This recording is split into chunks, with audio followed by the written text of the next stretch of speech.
सावन के अंतिम सोमवार का छुपा हुआ रहस्य। सावन का महीना अपने अंतिम पड़ाव पर था। चारों ओर हरियाली थी, आसमान में काले बादल छाए हुए थे और हल्की हल्की बारिश पूरे वातावरण को शिवमय बना रही थी। गांव के पुराने शिव मंदिर में हर सोमवार की तरह इस बार भी भक्तों की भीड़ उमड़ने वाली थी, लेकिन किसी को नहीं पता था कि यह सावन का अंतिम सोमवार गांव के इतिहास में ऐसी घटना लिखने वाला है जिसे लोग वर्षों तक याद रखने वाले थे। गांव के बीचों बीच एक बहुत पुराना शिव मंदिर था। कहा जाता था कि उस मंदिर का शिवलिंग स्वयं प्रकट हुआ था। मंदिर के पीछे एक छोटा सा बंद कमरा था जिसके दरवाजे पर हमेशा ताला लगा रहता था। गांव के बुजुर्ग कहते थे कि सावन के अंतिम सोमवार की रात उस कमरे से कभी कभी घंटी बजने की आवाज आती है, लेकिन रहस्य यह था कि उस कमरे की चाबी किसी के पास नहीं थी। गांव में रहने वाला माधव नाम का एक युवक इन बातों को अंधविश्वास मानता था। वह भगवान शिव का भक्त तो था, लेकिन रहस्यमयी बातों पर विश्वास नहीं करता था। एक दिन उसने मंदिर के पुजारी हरिदास जी से पूछ ही लिया, बाबा, आखिर उस कमरे में ऐसा क्या है कि कोई वहां जाने की हिम्मत नहीं करता? हरिदास जी कुछ क्षण चुप रहे, फिर बोले, बेटा, उस कमरे का रहस्य जानने की कोशिश मत करना। कुछ बातें समय आने पर स्वयं सामने आती हैं। माधव मुस्कुराकर बोला, लेकिन समय कब आएगा? पुजारी ने उसकी ओर गंभीर नजरों से देखा और कहा, सावन के अंतिम सोमवार की रात। माधव के चेहरे की मुस्कान अचानक गायब हो गई। उस रात वह देर तक सो नहीं सका। अगली सुबह सावन का अंतिम सोमवार था। मंदिर में विशेष पूजा की तैयारी शुरू हो गई। भक्त बेलपत्र, दूध, जल और फूल लेकर मंदिर पहुंचने लगे। हर तरफ हर हर महादेव के जयकारे गूंज रहे थे। माधव भी सुबह मंदिर पहुंचा। उसने शिवलिंग पर जल चढ़ाया और मन ही मन प्रार्थना की, भोलेनाथ, अगर मेरे जीवन में कोई परेशानी आने वाली है तो मुझे सही रास्ता दिखाना। पूजा समाप्त होने के बाद जब वह मंदिर से बाहर निकल रहा था, तभी उसकी नजर शिवलिंग के पास रखे एक पुराने पत्थर पर पड़ी। उस पत्थर पर एक छोटा सा निशान बना था। माधव ने ध्यान से देखा। वह निशान बिल्कुल वैसा ही था जैसा बंद कमरे के दरवाजे पर बना हुआ था। उसके मन में सवाल उठने लगे। शाम होते होते बारिश तेज हो गई। मंदिर लगभग खाली हो चुका था। पुजारी जी ने भी मंदिर के मुख्य द्वार बंद करने की तैयारी शुरू कर दी। तभी अचानक मंदिर के अंदर रखी घंटी अपने आप हिलने लगी। Ton ton ton. माधव वहीं खड़ा रह गया। पुजारी हरिदास जी का चेहरा गंभीर हो गया। उन्होंने धीमी आवाज में कहा, आज वह रात आ गई है। माधव ने पूछा, कौन सी रात? पुजारी ने बंद कमरे की तरफ इशारा किया। जिस रहस्य के बारे में तुम्हें सुबह से जानना था। दोनों धीरे धीरे उस कमरे के पास पहुंचे।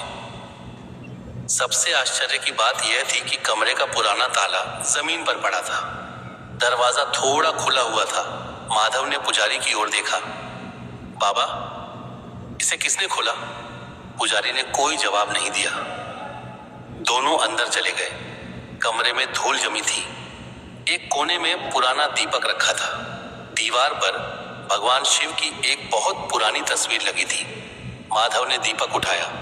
जैसे ही उसने दीपक जलाया, दीवार पर एक अजीब सी छाया दिखाई दी। उस छाया के नीचे पत्थर पर कुछ शब्द लिखे थे, जिसे तुम खोज रहे हो वह बाहर नहीं, तुम्हारे भीतर है। माधव हैरान रह गया। इसका मतलब क्या है? पुजारी बोले, यही तो इस मंदिर का सबसे बड़ा रहस्य है। तभी कमरे के अंदर से हल्की सी आवाज आई, जैसे किसी ने फुसफुसाकर कहा हो, चल। दोनों चौंक गए। माधव ने चारों तरफ देखा, कोई नहीं था। फिर वही आवाज आई, चल, शिवलिंग तक पहुंचाओ। माधव तुरंत बाहर भागा और मंदिर के पास रखे जलपात्र से पानी लेकर शिवलिंग पर चढ़ाने लगा। लेकिन जैसे ही पानी शिवलिंग पर गिरा, मंदिर के अंदर अचानक तेज हवा चलने लगी, दीपक की लौ कांपने लगी और तभी शिवलिंग के पीछे की दीवार से पानी की एक पतली धारा निकलने लगी। माधव और पुजारी स्तब्ध रह गए। पानी धीरे धीरे नीचे बहता हुआ एक छोटे से पत्थर के पास जमा होने लगा। पुजारी ने वह पत्थर हटाया। नीचे एक छोटी सी धातु की डिब्बी दिखाई दी। डिब्बी बहुत पुरानी थी। माधव ने पूछा, बाबा, इसमें क्या है? पुजारी ने कहा, शायद वही जिसका इंतजार इस मंदिर ने वर्षों से किया है। डिब्बी खोली गई। उसके अंदर एक पुराना पत्र था। पत्र पर लिखा था, जो भी यह पत्र सावन के अंतिम सोमवार को पढ़े वह समझ जाए कि भगवान शिव की कृपा केवल चमत्कार देखने में नहीं बल्कि किसी के जीवन में आशा जगाने में है। माधव पत्र पढ़कर चुप हो गया, लेकिन पत्र के अंत में एक और बात लिखी थी, गांव के पुराने कुएं को बचा लेना, वही इस गांव की सबसे बड़ी परीक्षा है। माधव को याद आया कि गांव का पुराना कुआं कई वर्षों से सूखा पड़ा था। लोग उसे बेकार समझकर बंद करने वाले थे। अगली सुबह माधव ने गांव वालों को सारी बात बताई। कई लोगों ने उसकी बात पर विश्वास नहीं किया, लेकिन माधव ने हार नहीं मानी। उसने गांव वालों के साथ मिलकर पुराने कुएं की सफाई शुरू कर दी। कई घंटे की मेहनत के बाद जब कुएं की मिट्टी हटाई गई तो अचानक नीचे से पानी की हल्की धारा दिखाई दी। लोग खुशी से चिल्ला उठे, हर हर महादेव। कुछ ही दिनों में कुएं में पर्याप्त पानी जमा हो गया। गांव की बड़ी समस्या दूर हो गई।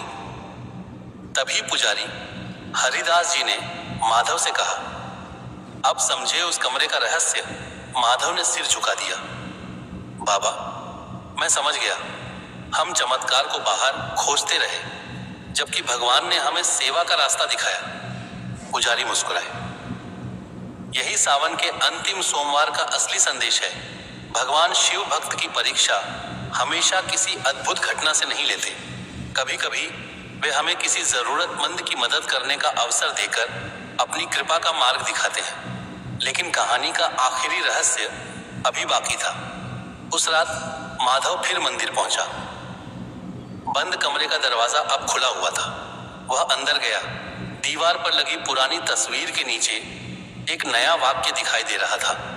माधव ने दीपक की रोशनी पास की। वहां लिखा था, रहस्य समाप्त नहीं हुआ, अब इसे आगे पहुंचाना तुम्हारा काम है।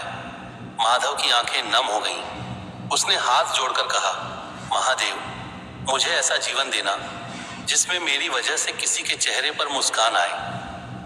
उसी क्षण मंदिर की घंटी अपने आप बज उठी। Ton ton ton. माधव बाहर आया।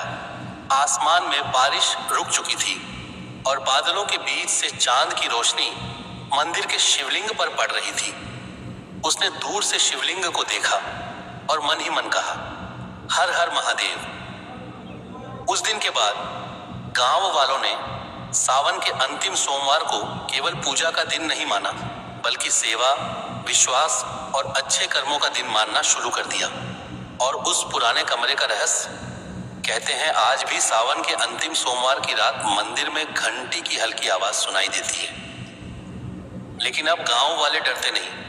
वे जानते हैं कि शायद वह आवाज उन्हें याद दिलाने आती है, सच्ची भक्ति केवल भगवान के सामने सिर झुकाने में नहीं, बल्कि भगवान की बनाई दुनिया में किसी के लिए सहारा बनने में है। यही था सावन के अंतिम सोमवार का वह छुपा हुआ रहस्य, जिसने पूरे गांव की सोच बदल दी। ऐसे ही और कहानी और कथा सुनने के लिए हमारे चैनल को लाइक, शेयर, फॉलो और सब्सक्राइब करें। धन्यवाद।